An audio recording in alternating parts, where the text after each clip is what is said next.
y a des retours, oui, ça marche bien sûr. Ce qu'on appelle le push produit, ou nous on l'appelle, moi j'ai travaillé chez 3.6, donc on a aussi notre langage, mais on appelle ça cross-selling ou upselling.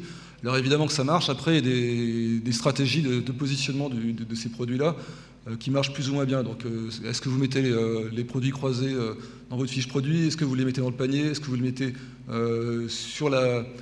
chez 3.6 par exemple, on l'a deux fois. On a le push produit une fois qu'on a ajouté un produit au panier, donc on vous propose d'autres produits. Et puis on a aussi les produits, le cross-selling, dans la page panier. Donc on l'a relativement souvent. On peut se dire que c'est trop, mais en fait c'est pas trop. Et au contraire, on s'est aperçu que c'était des positionnements qui étaient vraiment très intéressants et qui marchaient bien. Et oui, ça marche, ça augmente le taux de remplissage du panier sans aucun problème. C'est exactement comme dans un supermarché, hein, quand on vous met des bonbons à la caisse, c'est à peu près le même principe. Là aussi, si je peux me permettre un complément, Olivier, c'est qu'il y a un truc important que je voulais dire en fait pendant la présentation, et j'ai oublié de le dire, c'est qu'à mon sens, il y a quelque chose qui est encore plus important que le push produit, c'est la maîtrise globale de ce qu'on fait et la simplicité. Pour moi, c'est un des gros avantages du e-commerce par rapport à d'autres types de commerce, c'est qu'on peut vraiment avancer par étapes à tous les niveaux, et en particulier au niveau investissement. Il vaut mieux bien maîtriser ce qu'on fait, et donc avoir démarré avec un site qui a moins de fonctions, mais toutes sont très bien faites, et puis après enrichir. Pourquoi je dis ça? Parce que je vois des sites régulièrement qui mettent en avant le push produit, les avis utilisateurs, tout un tas de machins, et vous arrivez sur une fiche produit où il n'y a pas de description du produit. Ben, si on me demande mon avis, je dis il vaut peut-être mieux mettre un peu moins de fonctions, mais par contre revenir au basique. On en a parlé tout à l'heure, des beaux visuels, un descriptif qui est bien travaillé, les fondamentaux, quoi. Et puis après, on rajoute des fonctions, et le cross-selling, on le rajoute rapidement dès qu'on est prêt, quoi. Mais oui, une fois qu'on est prêt, ça marche.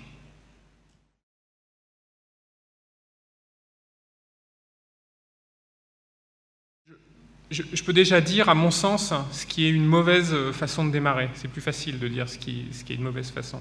En général, quand des porteurs de projets, quels qu'ils soient, des indépendants ou des entreprises qui veulent ouvrir un site, m'expliquent que leur projet, ça va être mieux parce qu'ils vont faire ça, plus ça, plus ça, plus ça, et on a une liste de tout un tas de fonctions en brochette, pour moi, ça allume une alarme. C'est mauvais signe. En fait, on peut avoir une vision riche, il faut avoir une vision riche, une vision ambitieuse, mais encore une fois, le cœur du positionnement, ça ne peut pas être cette richesse. Enfin, à mon avis, c'est rarement gagnant de faire comme ça. Le cœur du succès, c'est un peu les fondamentaux du commerce, c'est-à-dire faire une bonne analyse du marché, et une analyse qui doit être spécifique par rapport à Internet. Ce que j'explique souvent aux marques avec qui je travaille, c'est que la différence fondamentale sur Internet, c'est l'acquisition des clients qui n'est pas du tout la même. Et si l'acquisition des clients n'est pas la même, le paysage concurrentiel n'est pas le même. Donc on peut leur dire, oui, vendre sur Internet, c'est finalement vendre. Donc on retrouve les trucs classiques, le prix, le produit, etc. Mais il y a une différence de fond, c'est que l'étude du concurrentiel est pas la même. À mon sens, réussir, c'est commencer par faire cette analyse-là, c'est-à-dire savoir quel produit on va vendre, à qui et comment on va faire pour acquérir les clients. Je suis tout à fait d'accord avec François. C'est pas, moi j'ai toujours dit, c'est pas la solution technique qui va faire le succès de votre site e-commerce. Donc effectivement, vous pouvez craquer pour Magento, mais ne vous dites pas que c'est parce que vous choisissez Magento que vous allez faire un site e-commerce qui va marcher. D'autant plus que Magento, je crois qu'on l'a déjà dit aujourd'hui, c'est quand même une solution qui est relativement complexe à prendre en main. Donc faites attention vraiment à ce choix de la solution technique, et pas la peine de s'emballer en imaginant que parce que vous auriez toutes les fonctions de cross-selling, d'avis client, de CMS, etc., que vous allez faire le meilleur site e-commerce. Au contraire, encore une fois, effectivement, François a raison, les fondamentaux, c'est des fondamentaux commerciaux avant tout.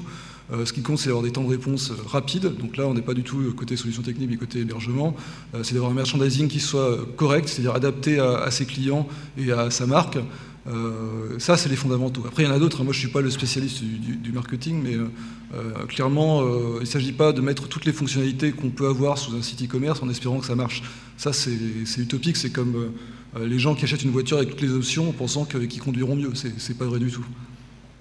Merci à vous deux d'être venus et d'avoir fait cette conférence.